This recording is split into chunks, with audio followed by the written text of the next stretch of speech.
This edition of the Ridley Report is brought to you by Freaking.com.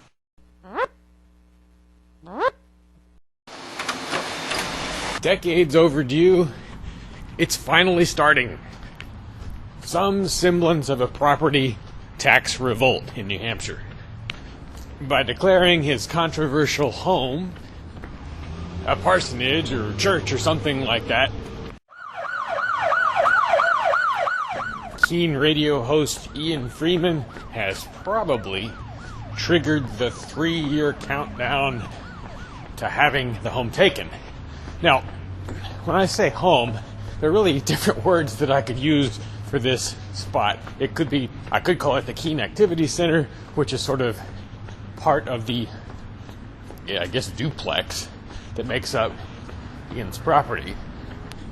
That place is even more controversial than Ian's house.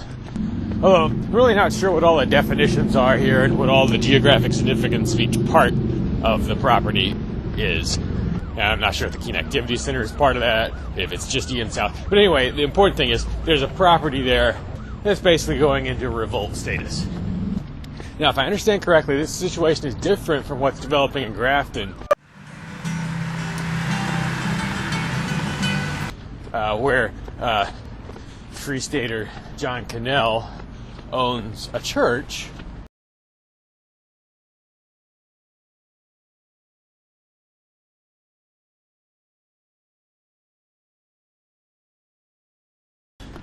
which is in fact a church building and is open to the public for worship services and so forth to a large extent. I'm assuming he, kind of went through the normal paces that you go through in terms of paperwork and so forth. I'm not really referring to that as an attempted revolt. Who is the guy in the hat? The man right there stole my phone. What Ian and company are doing, I got the impression from listening to Free Talk Live that they're not even going through the motions of trying to get government approval to be a church or be treated as a church.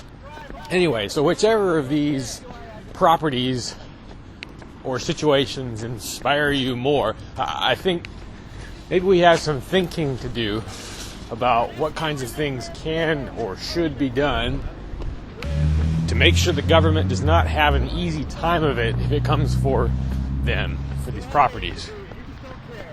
Here are some of my brainstorms. Things we've never been able to do before. So in some cases.